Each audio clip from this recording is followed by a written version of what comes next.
is March 28th, 2023.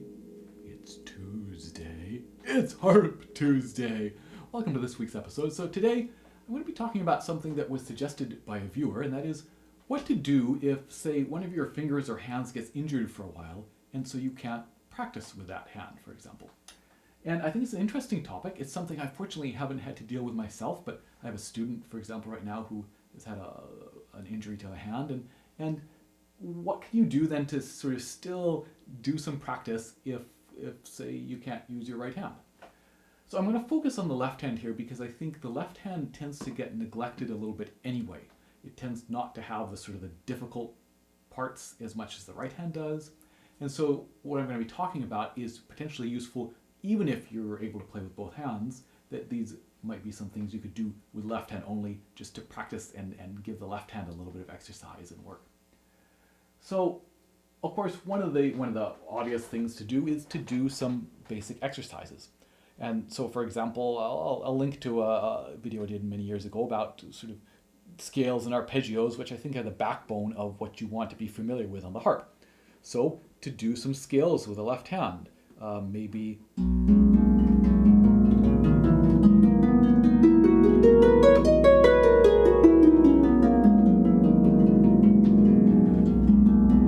I always like to do them as triplets as well so that the emphasis changes.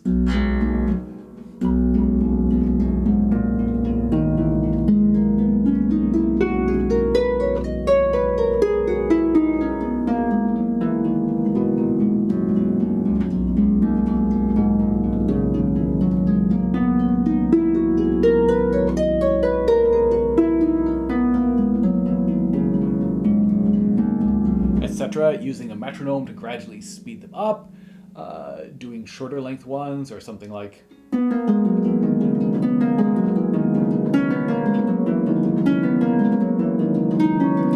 all sorts of different scale potential possibilities. Then chords and chord progressions are so important to be familiar with, and so left hand can do that as well, doing 3-note chord progressions. Let's do a G this time.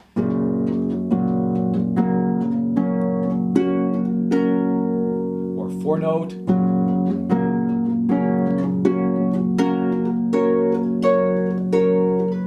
You can do them.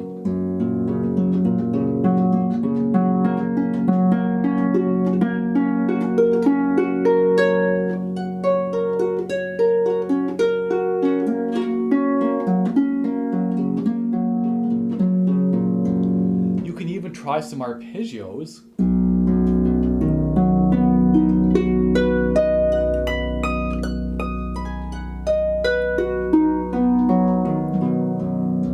Of course, having to cross under and skip a string, so cross under a third or a fourth, is quite challenging, but worth doing, worth practicing.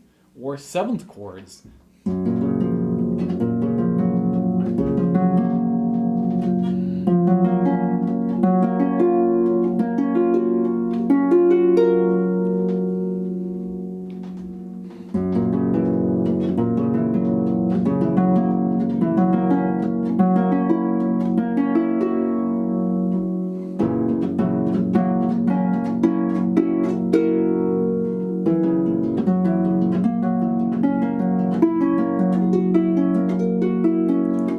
These good things, right, to try to make that as familiar as possible.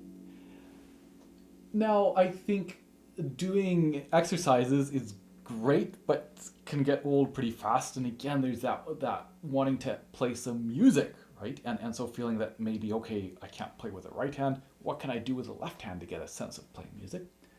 So you can look for some exercises that, like some etudes that maybe can be played with only the left hand. So Lariviere, for example, all of those exercises, or many of those exercises, can be played. Some are specifically for left hand, and many of them, while both hands are playing, are things we can do with just the left hand. Some of these interesting.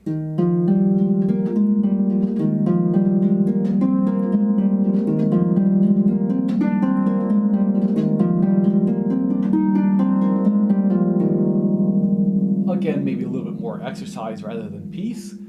I talked about in an episode I did many years ago about some of my favorite etudes.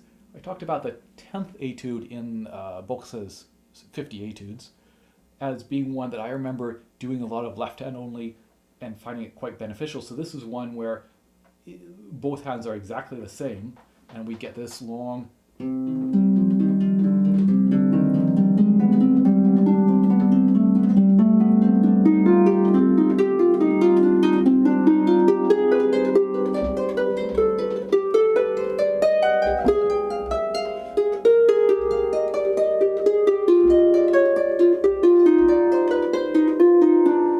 maybe not musically the most the greatest piece, but kind of interesting, and it goes on for a long time. I think it's 5 pages, 6 pages. So yeah, 6 pages, and it does feel a little bit more like a piece of music then. You could also, of course, take a piece maybe that you've been working on and try just the left hand. Some pieces will lend themselves to that more easily than others. If there's a bunch of sort of back and forth between the hands, that's a bit harder. I'm looking here at one of the very last pieces in the first harp book, The Flowers in the Valley, this left hand.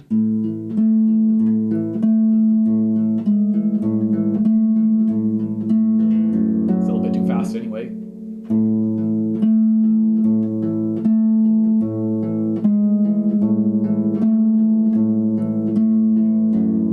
Lever change. That's a nice one to do hands separately. For me personally, I'm a believer in trying to fit the hands together as soon as possible. That as soon as, if you have to practice them hands separately, but as soon as each hand is feeling somewhat comfortable, to put them together rather than trying to perfect each hand. But in this case, if one hand is out of commission, then great, try and perfect a left hand or all the left hand parts in the pieces you're working on. And then looking for maybe some melodies that you can play. So again, with a right hand, that might be easy because a lot of pieces, the melody is in the right hand. But you could, the Flowers in the Valley is not a good example because of the lever change, but let's take, for example, something like the Butterfly Jig that I did a Harp Tuesday episode on quite some time ago. You could play that, the melody, in the left hand. Great practice for the left hand, either in the written octave up here that I played in the right hand, so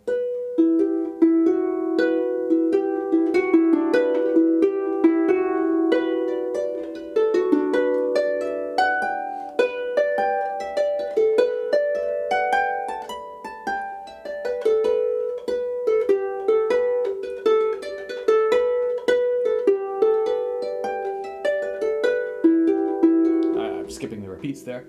Or it might be more comfortable or more interesting or sound better or be more challenging to play it down an octave.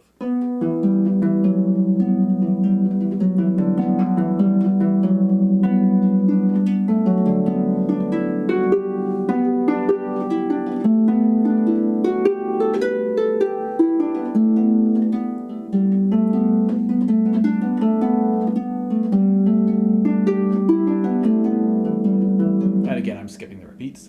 So, and trying to be able to have some of the same control that you might have in the right hand to bring that in the left hand and develop that if that's hard.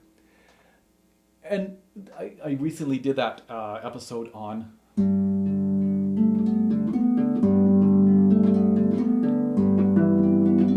the prelude from the first Bach cello suite, which I played just with the left hand alone. That requires, of course, a pedal harp, but that is a great example of a very satisfying piece to play that you can play with just one hand. And I mentioned that someone has actually arranged a number of movements from the Bach cello suites for left hand only on pedal harp.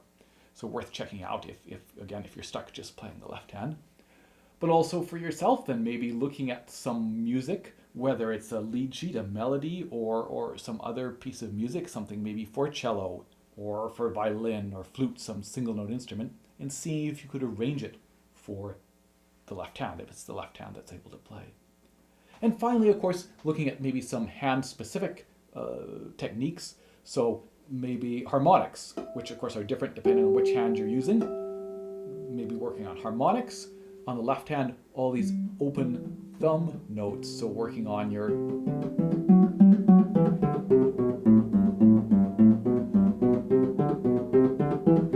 on your open thumb, étouffé muffling. You could even try and do something like, say, the butterfly.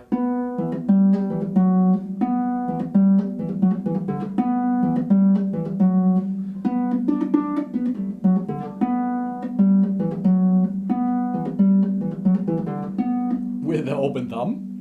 And of course, open octaves, and you could double that up and get a bit muddy, but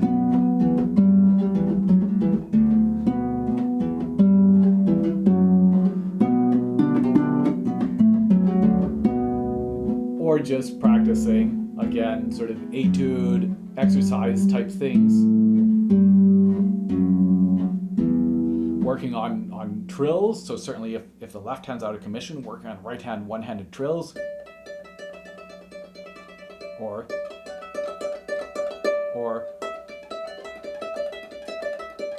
depending on your preferred method. And left hand, while it's much less common, you can work on some left-handed, one-handed trills as well, and rolled chords, and just generally being inventive. But I think, again, the big problem if one hand is out of commission is that you can do some, of course, lots of exercises, but that wanting to play music, and so looking to see if you can find some satisfactory way to play music, whether it's arranging something yourself or finding something that someone else has arranged, potentially for left hand only or right hand only, or taking something with a melody like a lead sheet and working on playing it with just the left hand. Finally, of course, if you sing or want to sing or are working on singing, it's a great opportunity then to work on singing along with playing with one hand, because then you can have that sort of two things happening and some great practice there. So hopefully that gives you a few ideas, and as I say, you could take any of these and apply them to just working on, say, the left hand, even if the right hand's happy to play, just to give that left hand a little bit of an extra workout, because often it does get a bit neglected. So hope that was useful, and I will see you in 1 week's time for another episode of Harp Tuesday. Cheers.